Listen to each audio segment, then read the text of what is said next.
শেষ পর্যন্ত পরিবহন ধর্মঘট প্রত্যাহার, সোমবার থেকে নতুন ভাড়ায় চলবে যান। মুক্তিযোদ্ধা সৈনিকদের হত্যায় দায়ী জিয়া, মরণোত্তর বিচারের দাবি বিশিষ্টজনদের। পূর্ণাঙ্গ রায় প্রকাশের আগে ফাঁসি কার্যকর নয়, আপিল বিভাগের নির্দেশনা। জলবায়ু সম্মেলনে আশাহত পরিবেশবাদীরা, বিশ্বের বিভিন্ন শহরে বিক্ষোভ।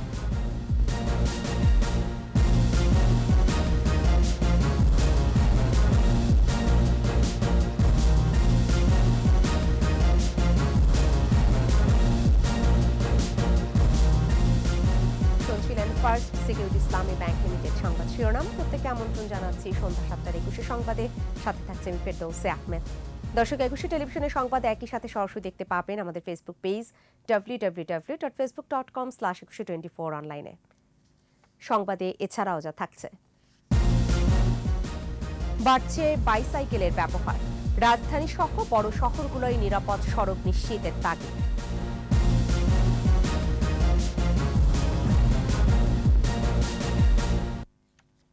ধর্মঘট প্রত্যাহারের ঘোষণা দিয়েছে বাস মালিক সমিতি। বাড়ছে ভাড়া, তবে তেলের দাম কমানো সহ 3 দফা দাবিতে এখনো ধর্মঘট চালিয়ে যাওয়ার ঘোষণা ট্রাক মালিকদের। লঞ্চে ভাড়া নিয়ে বৈঠক চলছে। মেহেদী হাসান জানাচ্ছেন বিস্তারিত।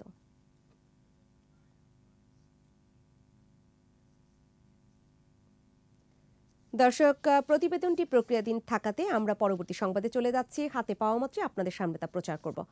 এদিকে পরিবহন ধর্মঘটে চট্টগ্রাম বন্দরের বিভিন্ন ইয়ার্ডে জমেছে 40,000-এর বেশি কন্টেইনার, আর বেসরকারি ডিপোগুলোতে জমে থাকা কন্টেইনারের সংখ্যা 52,000-এর বেশি।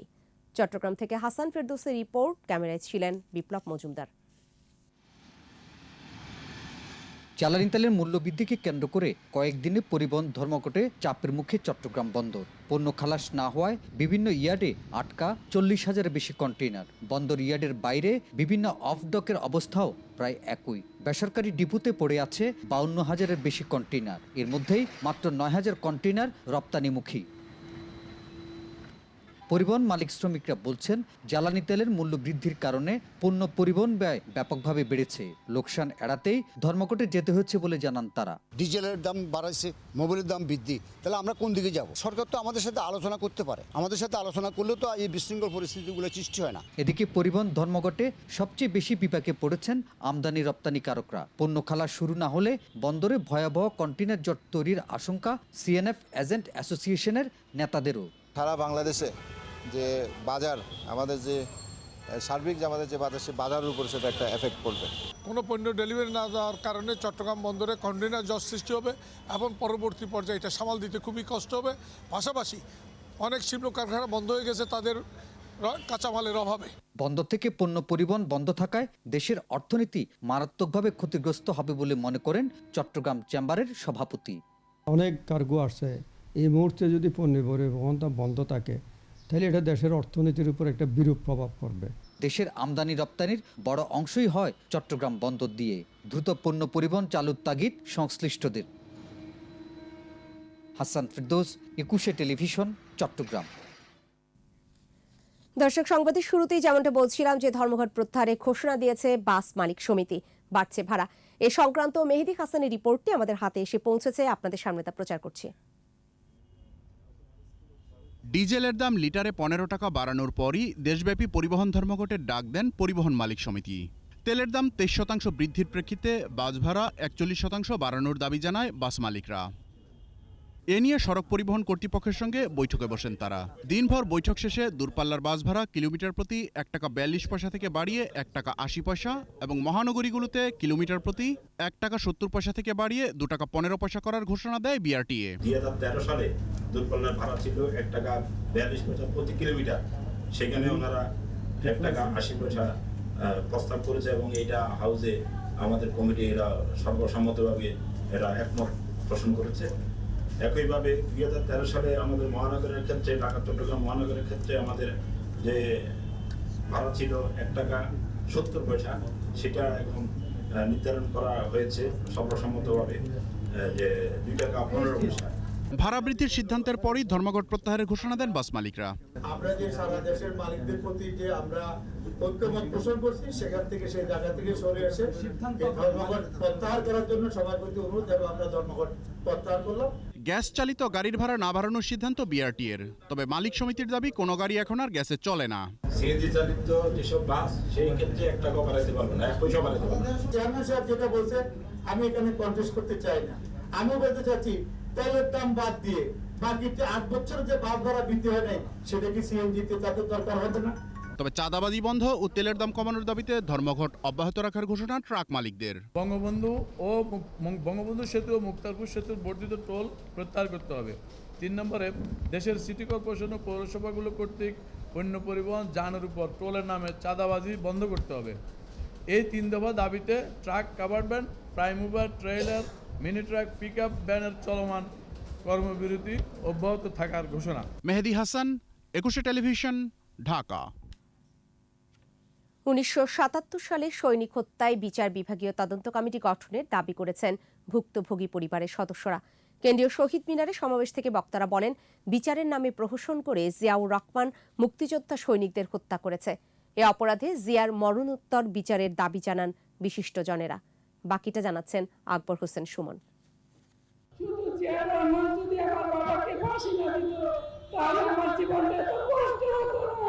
একাত্তরের মুক্তিযোদ্ধা সৈনিক মোবারক আলীর মেয়ে মমতাজের এ হাহাকার শুধু পিতৃত্বের অভাবের নয়, পিতৃহত্যার বিচারেরও। 1977 সালে সেনা অভ্যুত্থানের নামে সেনা ও বিমান বাহিনীর সদস্যদের কারাগারে আটকে রাখা হয়। বিচারের নামে প্রহসন করে হত্যা করা হয় তাদের। পরিবারের সদস্যরা এই ঘটনাকে হত্যাকাণ্ড বলছেন। আমি জেনারেল জিয়াউর রহমানের অবৈধ শাসনকালের সকল হত্যাকাণ্ডের জন্য একটি কমিশন গঠনের জন্য দাবি করছি। 7 নভেম্বর সৈনিক হত্যা দিবসে সে সময়ের কারাগারের প্রত্যক্ষদর্শীদের স্মৃতিচারণে উঠে আসে সামরিক শাসকের নৃশংসতা।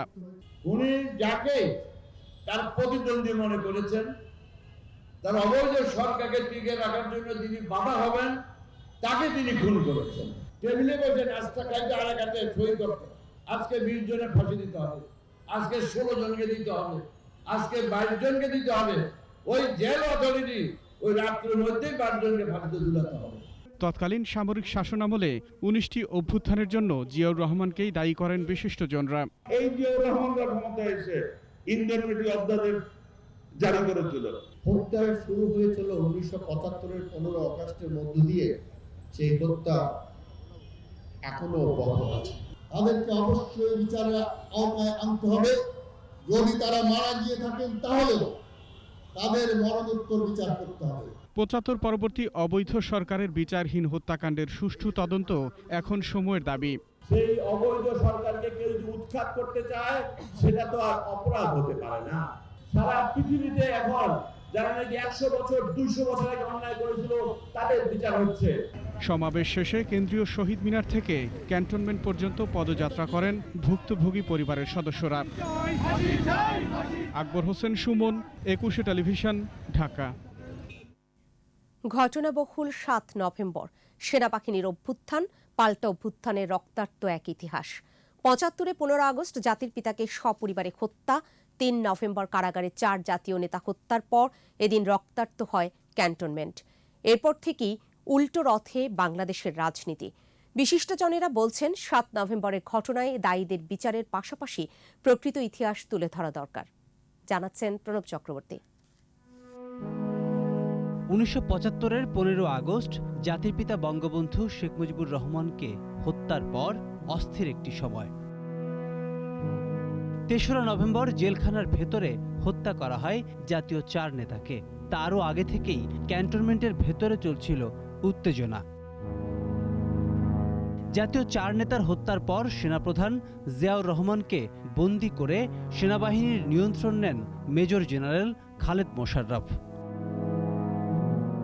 পরদিন পাল্টা অভ্যুত্থানে হত্যা করা হয় মুক্তিযুদ্ধের সেক্টর কমান্ডার খালেদ মোশাররফ সহ 3 মুক্তিযোদ্ধা সেনা কর্মকর্তাকে। রাজনৈতিক নেতাদের অভিযোগ, জিয়াউর রহমান মুক্তি পেয়ে অসংখ্য মুক্তিযোদ্ধা সেনা কর্মকর্তাকে হত্যা করে। ফাঁসি দেয়া হয় কর্নেল তাহেরকেও। জিয়াউর রহমান পরিপূর্ণভাবে পাকিস্তানি মানসিকতা সম্পন্ন মুক্তিযুদ্ধ সম্পৃক্ত ব্যক্তিত্ব বটে, কিন্তু যুদ্ধ তিনি করেননি কোনোদিন।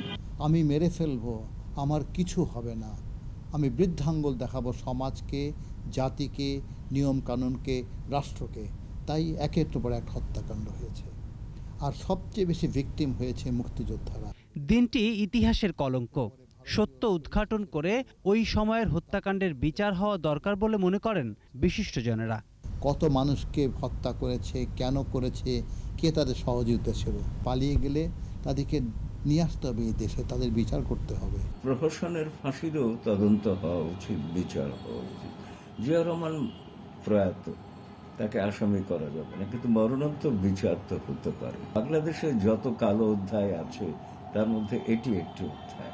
সেই কালো অধ্যায় রহস্য উন্মোচন সরকারকেই করতে হবে। ক্ষমতা পাকাপোক্ত করতে যাকেই পথের কাঁটা ভেবেছেন তাকেই সরিয়ে দিয়েছেন জিয়া। ৭৫-এর ইতিহাস তারই সাক্ষী বলে জানান বিশেষজ্ঞরা। প্রণব চক্রবর্তী, ২১শে টেলিভিশন, ঢাকা। কুষ্টিয়ার এক কিশোরীকে ধর্ষণের পর হত্যার মামলায় আসামি শুকুর আলীর মৃত্যুদণ্ড স্থগিত করেছেন আপিল বিভাগ। পূর্ণাঙ্গ রায় বের হওয়ার আগে ফাঁসি নয়, এমন নির্দেশনা দিয়েছেন আপিল বিভাগ, জানাচ্ছেন শাকের আর্য। সংঘবদ্ধ ধর্ষণ ও হত্যা মামলায় শুকুর আলীর মৃত্যুদণ্ডের রায় বহাল রাখেন সুপ্রিম কোর্টের আপিল বিভাগ। শুকুরের বাড়ি কুষ্টিয়ার দৌলতপুরে। কাশিমপুর কারাগারে নেওয়া হয় ফাঁসি কার্যকরের উদ্যোগ। রোববার আপিল বিভাগকে আসামির আইনজীবী জানান, পূর্ণাঙ্গ রায় প্রকাশ হবার আগেই তার মক্কেলের ফাঁসি কার্যকরের প্রক্রিয়া চলছে। শুকুর আলীকে ডেকেছে জেল কর্তৃপক্ষ। এটা ওর সাথে যারা সহ কয়েদি, ওরা এটা জানতে পেরে আমাকে জানায়। আমি খোঁজখবর নিয়ে দেখলাম যে হ্যাঁ, এটা অ্যাডভান্স অর্ডারটা গিয়েছে। আজকে মহামান্য সুপ্রিম কোর্টের আপিল বিভাগের মাননীয় প্রধান বিচারপতি সহ সমন্বয়ে যে গঠিত বেঞ্চ, এটাতে আমি এটা জানালাম। আপিল বিভাগ শুকুরের ফাঁসি কার্যকরের রায় স্থগিত করে দেন। প্রধান বিচারপতি সৈয়দ মাহমুদ হোসেনের বেঞ্চ এই আদেশ দেন। যেহেতু আদালত বলেছেন এটা সেই অনুযায়ী হবে। এটা তো আদালত ঠিক করে দিয়েছেন যে না, পূর্ণাঙ্গ ইয়েতে যাবে না, পূর্ণাঙ্গ রায় না পেয়ে যাওয়া যাবে না। ইতিপূর্বে এটা নিয়ে কোনো গাইডলাইন ছিল না বা কোনো প্রশ্ন আসেনি। পূর্ণাঙ্গ রায় এবং এই যে শর্ট অর্ডার, এটার ভিতরে ভুল বোঝাবুঝি ছিল। হ্যাঁ, ওনারা জাজমেন্টের একটা গাইডলাইন দিয়ে দেবেন। গত 18ই আগস্ট শুকুর আলীকে হাইকোর্টের দেয়া মৃত্যুদণ্ডের রায় বহাল রেখেছিলেন আপিল বিভাগ। ওই রায়ের পূর্ণাঙ্গ অনুলিপি এখনও প্রকাশ হয়নি। রায় প্রকাশ হলে তা পুনর্বিবেচনার সুযোগও রয়েছে। আগামী 16ই নভেম্বর পূর্ণাঙ্গ বেঞ্চে শুনানির জন্য পাঠিয়েছেন চেম্বার বিচারপতি। শাকের আরজু, ২১শে টেলিভিশন, ঢাকা। সংবাদে নিচ্ছি বিরতি, যখন ফিরছি তখন থাকবে। করোনার প্রভাবে বেশি ক্ষতিগ্রস্ত নারী উদ্যোক্তারা, ঋণ প্রাপ্তি সহজ করার তাগিদ। আশুলিয়ায় এক বাড়ি থেকে ৩ মরদেহ উদ্ধার, পারিবারিক কলহ বলছে পুলিশ। দেখছেন সন্ধ্যা ৭টার ২১শে সংবাদ। আওয়ামী লীগের সাধারণ সম্পাদক ওবায়দুল কাদের বলেছেন, ৭ নভেম্বর জাতির ইতিহাসে একটি কলঙ্কময় দিন, শোকের দিন, কান্নার দিন। এই দিনে হত্যাযজ্ঞের উপর ভর করে জিয়াউর রহমান নিজের ক্ষমতা পাকাপোক্ত করেন। বাসভবন থেকে নিয়মিত ব্রিফিংয়ে এসব কথা বলেন ওবায়দুল কাদের। জেনারেল জিয়াউর রহমান ৭ই নভেম্বরের হত্যাযজ্ঞের উপর ভর করে নিজের ক্ষমতা পাকাপোক্ত করেন। সৈনিকদের ব্যবহার করে মুক্তিযোদ্ধা অফিসার ও তাদের পরিবারের সদস্যদের রক্তের উপর দিয়ে বাংলাদেশকে পাকিস্তানি ধারায় প্রত্যাবর্তনের ভিত্তি রচনা করেন তিনি। সব রাজনৈতিক দল এবং সাধারণ মানুষকে ঐক্যবদ্ধ করে আন্দোলনের প্রস্তুতি নেওয়া হচ্ছে বলে জানালেন বিএনপি মহাসচিব মির্জা ফখরুল ইসলাম আলমগীর। ৭ নভেম্বর উপলক্ষে দলের প্রতিষ্ঠাতা জিয়াউর রহমানের কবরে ফুল দিয়ে শ্রদ্ধা জানান নেতাকর্মীরা। পরে বিএনপি মহাসচিব বলেন, সরকার দেশে ভয়ঙ্কর পরিস্থিতি সৃষ্টি করছে। দেশে গণতন্ত্র নেই, বিচার বিভাগের স্বাধীনতা নেই উল্লেখ করে সবাইকে ঐক্যবদ্ধ হয়ে আন্দোলনের প্রস্তুতি নেয়ার আহ্বান জানান মির্জা ফখরুল।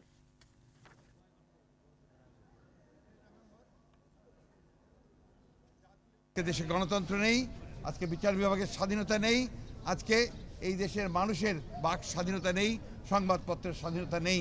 এই দেশের মানুষকে একত্রিত করে ঐক্যবদ্ধ হয়ে সমস্ত রাজনৈতিক দল, সমস্ত সংগঠন মানুষকে ঐক্যবদ্ধ করে এই ফ্যাসিস্ট সরকারকে পরাজিত করে আমরা দেশের থেকে মুক্ত করব। করোনার প্রভাবে বেশি ক্ষতিগ্রস্ত হয়েছেন নারী উদ্যোক্তারা। ঋণ প্রাপ্তির ক্ষেত্রেও নানা সমস্যায় পড়তে হয়েছে তাদের। রাজধানীতে এক কর্মশালায় এসব পর্যবেক্ষণ উঠে আসে। নারীদের জন্য ব্যবসা নিবন্ধন ও ব্যাংকে ঋণ প্রাপ্তি সহজ করার বিষয়টিও গুরুত্ব পায় কর্মশালায়। আরও জানাচ্ছেন রিয়াজ সুমন। এসএমই ও নারী উদ্যোক্তাদের জন্য আর্থিক প্রণোদনা প্যাকেজ বিষয়ক কর্মশালা। Centre for policy dialogue CPD আয়োজিত অনুষ্ঠানে যোগ দেন এলজিআরডি মন্ত্রী তাজুল ইসলাম সহ গবেষক ও উদ্যোক্তারা।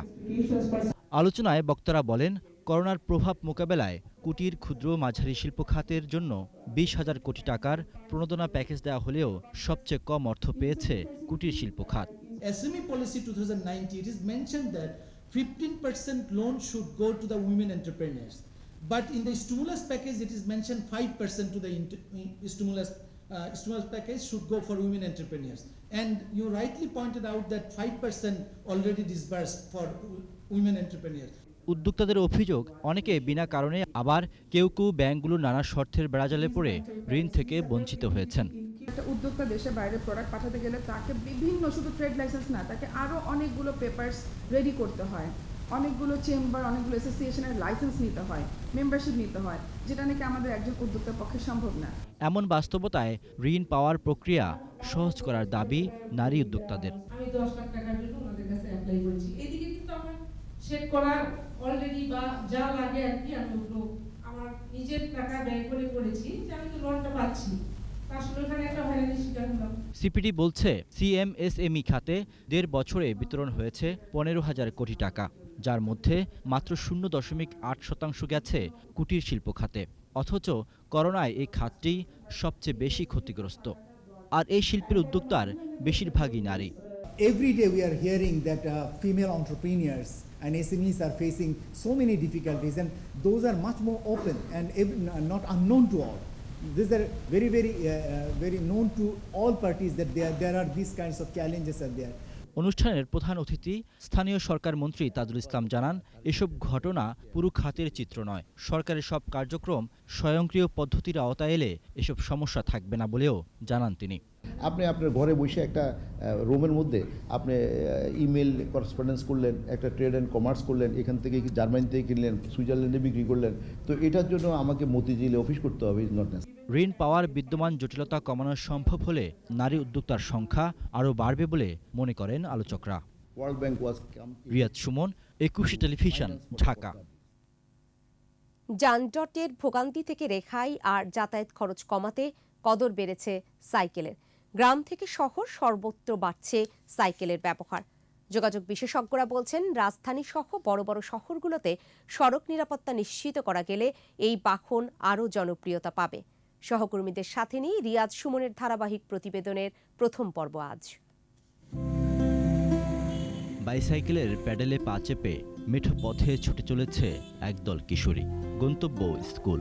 স্বপ্নজয়ের এই যাত্রায় গতি বাড়িয়েছে সাইকেল, সময় বাঁচিয়ে কমিয়েছে পথের ভোগান্তি। ঠাকুরগাঁও জেলার বিভিন্ন এলাকার স্কুল শিক্ষার্থীদের কাছে জনপ্রিয় হয়ে উঠেছে এই বাহন। আমাদের স্কুলটা আমাদের বাড়ি থেকে 5 কিলো। আমরা এখানে সাইকেলে যাতায়াত করে পড়ালেখা করতে আসি। এখন আমরা অনেক স্বাধীনভাবে স্কুলে আসতে পারতেছি। সাইকেল থাকার কারণে স্কুলে ঠিক টাইমে পৌঁছাতে পারি। পরিবেশ বান্ধব এই বাহন দেশের প্রতিটি দুর্গম পথের যাত্রাকেই সহজ করছে। দিন দিন আরও জনপ্রিয় হয়ে উঠছে বাইসাইকেল। স্বাস্থ্যগত বিশেষ উপকারিতা বিবেচনায় চীন, জাপান, নেদারল্যান্ড, অস্ট্রেলিয়ার মতো উন্নত দেশগুলোতেও সাইকেলের বহুল ব্যবহার হচ্ছে। দেশেও বাহনটির ব্যবহার বাড়ছে। করোনাকালে যা ছিল উল্লেখযোগ্য। প্রতিদিন প্রায় 150 টাকার মতো আসা যাওয়া রিক্সা ভাড়া লাগে, যার জন্য আমি সাইকেল চালাই। যদি রাস্তায় জ্যাম পড়ে তাহলে আপনি সময় মতো অফিসে যেতে পারবেন না। সেক্ষেত্রে আমার মনে হয় যে সাইকেলটাই বেস্ট। গাড়িতে বসে থেকে তো ঝাঁকি দেওয়া হয়, সাইকেলটা চালালে ঝাঁকি দেওয়া থেকেও বাঁচা যায়। তবে রাজধানীর অধিকাংশ রাজপথে সাইকেলের জন্য নেই আলাদা লেন, তাই যে কোনো সময় ঘটতে পারে অনাকাঙ্ক্ষিত ঘটনা। এখানে আমাদের কোনো নিরাপত্তা নেই, বাট গাড়ি চলাচল হয় অনেক। তারপর আমাদের কোনো লেন নাই। লেন থাকাটা খুবই জরুরি, এবং লেন থাকলে হবে না, এটা মেনটেন করতে হবে। কয়েকটি সড়কে সাইকেল ব্যবহারকারীদের জন্য আলাদা লেন করে দিয়েছে উত্তর সিটি কর্পোরেশন। সেই লেন এখন চটপটি, ফুচকা, ডাব বিক্রেতাদের দখলে। আছে অবৈধ কার পার্কিং। অনুমতি নাই, তাও করি। এখন ফ্রি প্লেস ওই হিসাবে করতেছি। ঝাড়ু টাড়ু দেয়, ঠিক আছে, কি করে এগুলোর লেগে 50 টাকা করে দিই। কে নেয় বলতে পারি না, একজন নিয়ে যায়। সমস্যার উত্তরণে দখলদার মুক্ত করার পাশাপাশি রক্ষণাবেক্ষণের আশ্বাস কর্তৃপক্ষের। বারবার উচ্ছেদ করার পরও অনেকে সেখানে বসে পড়েন। আমরা এটা সার্বক্ষণিক মনিটরিং করছি। আমরা চেষ্টা করছি যাতে এই সাইকেল লেন সমূহ চালু থাকে। বিশেষজ্ঞরা বলছেন, ঢাকা নগরীর যানজট কমানোর অন্যতম একটি উপায় হতে পারে বাইসাইকেল ব্যবহার। তবে সড়কের নিরাপত্তা নিশ্চিত করতে হবে সবার আগে। বাইসাইকেলকে যদি আমরা প্রমোট করতে পারি, ডেডিকেটেড লেন করতে পারি এবং ক্রসিংয়ের জন্য সুন্দর সুযোগ দিতে পারি, তাহলে এমনিই কিন্তু মানুষজন এখানে চলে আসবে। তাহলে যানজট দূর করার ক্ষেত্রে তার বিরাট একটা ভূমিকা আছে শহর এলাকায়। পরিবেশ বান্ধব জীবনধারার জন্য সাইকেলকে এগিয়ে নিয়ে যাওয়ার তাগিদ তাদের। রিয়াজ সুমন, একুশে টেলিভিশন, ঢাকা। কুমিল্লার পূজা মণ্ডপে হামলা ও সহিংসতার মামলায় city mayor Monirul Haque সাক্কুর, PS বাবুসহ 3 জনকে কারাগারে পাঠানো হয়েছে। এর আগে দুপুর 2:30টার দিকে কুমিল্লার চিফ জুডিশিয়াল ম্যাজিস্ট্রেট আদালতের বিচারক ইরফানুল হক চৌধুরীর আদালতে আসামিদের হাজির করা হয়। পুলিশ জানায়, মঈনুদ্দিন আহমেদ বাবুকে শনিবার রাতে সাজেক থেকে গ্রেফতার করা হয়। ধর্মীয় অনুভূতিতে আঘাত ও ভাঙচুর সহিংসতার 2 মামলায় তাকে গ্রেফতার দেখানো হয়েছে। এছাড়া কুমিল্লা মহানগর যুবদল নেতা রোমান হাসান ও রবিউল ইসলাম নামে আরও 2 জনকেও গ্রেফতার করেছে পুলিশ।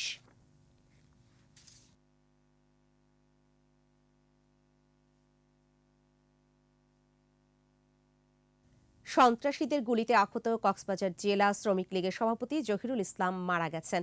প্রতিবাদে সড়ক অবরোধ করে এলাকাবাসী। দুপুর 1টার দিকে চট্টগ্রাম মেডিকেল কলেজ হাসপাতালে চিকিৎসাধীন অবস্থায় তার মৃত্যু হয়। গেল শুক্রবার রাতে কক্সবাজার শহরের লিংক রোডে ছোট ভাই ঝিলংজা ইউনিয়ন পরিষদ সদস্য কুদরাতুল্লাহ শিকদারের অফিসে একদল সশস্ত্র সন্ত্রাসী জহিরুল ইসলামের উপর গুলি চালায়। সে সময় কুদরাতুল্লাহ সহ আরও 3 জন গুলিবিদ্ধ হন। রাতে জহিরুল ইসলাম ও কুদরাত উল্লাহ শিকদারকে চট্টগ্রাম মেডিকেলে ভর্তি করা হয়। এদিকে মৃত্যুর খবর পাওয়ার পর জহিরুলের সমর্থকেরা বিক্ষোভ মিছিল বের করেন। ঢাকার আশুলিয়ার জামগড়া রূপায়ণ মাঠ এলাকার একটি বাড়ি থেকে একই পরিবারের 3 জনের মৃতদেহ উদ্ধার করা হয়েছে। নিহতরা হলেন দিনাজপুরের সবুর মিয়া, তার স্ত্রী রোজিনা বেগম ও তাদের 6 বছরের শিশুকন্যা সুমাইয়া। পুলিশ জানায়, কয়েকদিন আগে সবুর মিয়া রিকশা চুরি হয়। এ নিয়ে স্বামী স্ত্রীর মধ্যে ঝগড়া চলছিল। ধারণা করা হচ্ছে শনিবার রাতে স্ত্রী সন্তানকে শ্বাসরোধে হত্যার পর আত্মহত্যা করে সবুর মিয়া। এদিকে আশুলিয়ার শিমুলিয়ার গোয়াইলবাড়ি এলাকার একটি বাড়ি থেকে স্কুল ছাত্রীর ঝুলন্ত মৃতদেহ উদ্ধার করেছে পুলিশ।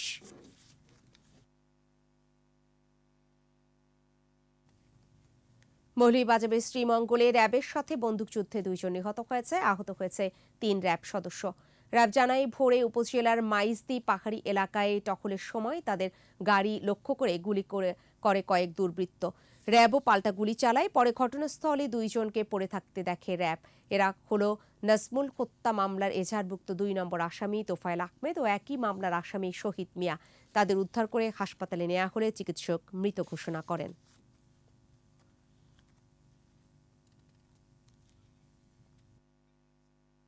বিরতি, যখন ফিরছি তখন থাকবে।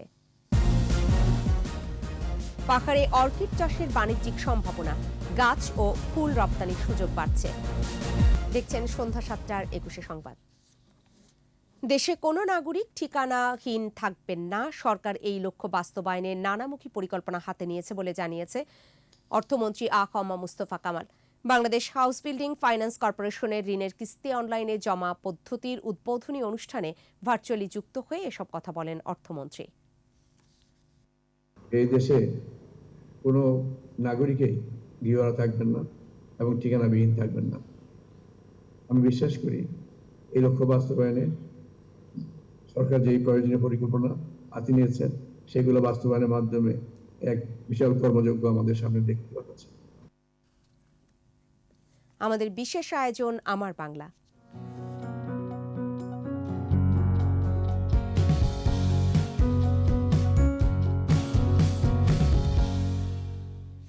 দিনাজপুরের পার্বতীপুরে একটি বৌদ্ধ বিহারের সন্ধান পেয়েছেন বেগম রোকেয়া বিশ্ববিদ্যালয়ের ইতিহাস ও প্রত্নতত্ত্ব বিভাগের গবেষকরা। প্রাথমিক পর্যায়ে ধারণা করা হচ্ছে এটির নির্মাণকাল 5ম থেকে 7ম শতাব্দীতে। দিনাজপুর প্রতিনিধি চিত্ত ঘোষের রিপোর্ট, জানাচ্ছেন রত্না জামান। পার্বতীপুর উপজেলার হামিদপুর ইউনিয়নের ইসুফপুর গ্রামের ধাপের বাজারে একটি ডিবি খনন করে প্রাচীন এই বৌদ্ধবিহারের সন্ধান পাওয়া যায়। এ পর্যন্ত খননে বর্গাকার এই বৌদ্ধবিহারে 9টি কক্ষ, কেন্দ্রীয় মন্দির ও বিহার অঙ্গনের অস্তিত্ব পাওয়া গেছে। খনন প্রক্রিয়া পুরোপুরি সম্পন্ন হলে এর নির্মাণ সময়কাল নিশ্চিত করা সম্ভব হবে। খনন এখনো চলমান এবং তাহলে হয়তো পুরো খনন সম্পন্ন হলে বা আমরা এখানকার যে রেডিও কার্বন ডেটিং যদি আমরা করতে পারি তাহলে হয়তো পুরো জিনিসটার সময়কাল আমরা নিশ্চিতভাবে বলতে পারবো। খনন প্রক্রিয়ায় বেগম রোকেয়া বিশ্ববিদ্যালয়ের ইতিহাস ও প্রত্নতত্ত্ব বিভাগে 10 শিক্ষার্থীও অংশ নেয়। প্রত্নতাত্ত্বিক কাজগুলো আসলে সম্পর্কে আমরা বইয়ে যেভাবে পড়ছি তাত্ত্বিক জ্ঞান অর্জন করছি, কিন্তু এখানে এসে কাজ করে আমরা প্র্যাকটিক্যাল জ্ঞানগুলো অর্জন করতে পারতেছি। ড্রয়িং করা বা বিভিন্ন মাপ করা কিংবা জরিপ করা, তো এগুলো হচ্ছে ভবিষ্যতে আমাদের শিক্ষাক্ষেত্রে অনেক সহায়ক হবে বলেই আমরা মনে করছি। ধীরে ধীরে এই পুরো স্থাপনাটার কিছু কিছু জায়গা হচ্ছে দৃশ্যমান হওয়া শুরু করলো। তারপর আমরা একটা বিহারের মতো আর কি জিনিস পাইলাম। এটা এখনো সম্পূর্ণ পাওয়া যায়নি, তো এটা আরও খননের মাধ্যমে বের হয়ে আসবে। প্রত্নতত্ত্ব অধিদপ্তর বলছে, গুরুত্বপূর্ণ এই প্রত্নতাত্ত্বিক নিদর্শনটি সংরক্ষণে প্রয়োজনীয় পদক্ষেপ নেওয়া হবে।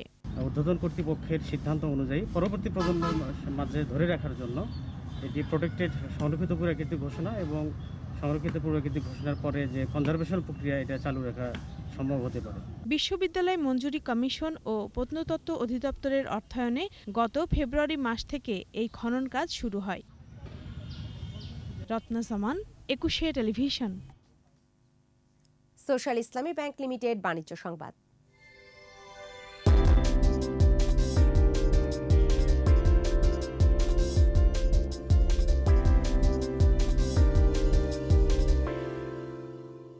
পাহাড়ে বাড়ছে অর্কিড চাষের বাণিজ্যিক সম্ভাবনা। কর্মসংস্থান সৃষ্টির পাশাপাশি উঁকি দিচ্ছে গাছ ও ফুল রপ্তানির সুযোগ। তাই পার্বত্য অঞ্চলে অর্কিড সংরক্ষণে আগ্রহ বাড়ছে। বান্দরবান প্রতিনিধি মোহাম্মদ নজরুল ইসলামের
ভিড় জমান দর্শনার্থীরা।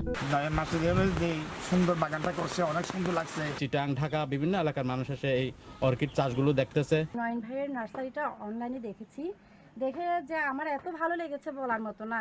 অর্কিড চাষে এই সাফল্যের পেছনে আছেন তার পরিবারের সদস্যরাও। অর্কিড আমাদের বাড়ির শোভা বর্ধন করতেছে, অর্কিড ফুলগুলো এখন ওগুলোই আমাদের প্রিয় হয়ে উঠছে। পড়াশোনার ফাঁকে ফাঁকে আপুর এই বাগানে পরিচর্যা করি, পানি দিই। অর্কিড গাছ নিতে দেশের বিভিন্ন অঞ্চল থেকে অনেকেই যোগাযোগ করছেন আমির হোসেনের সাথে। ক্লোনিং করার পরে যে কোটি কোটি চারা জন্ম নিবে, সেগুলোর জন্য যে জায়গা প্রয়োজন সেই জায়গাও পেতে হবে।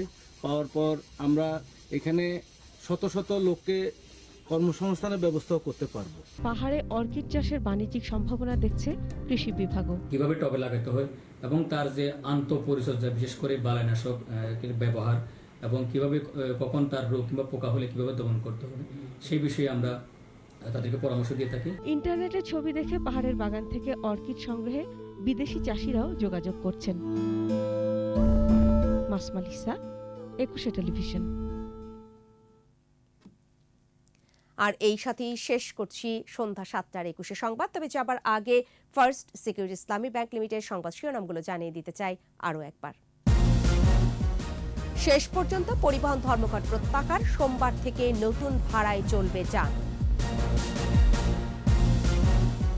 মুক্তিযোদ্ধা সৈনিকদের হত্যায় দায়ী জিয়া, মরণোত্তর বিচারের দাবি বিশিষ্টজনদের। পূর্ণাঙ্গ রায় প্রকাশের আগে ফাঁসি কার্যকর নয়, আপিল বিভাগের নির্দেশনা। জলবায়ু সম্মেলনে আশাহত পরিবেশবাদীরা, বিশ্বের বিভিন্ন শহরে বিক্ষোভ।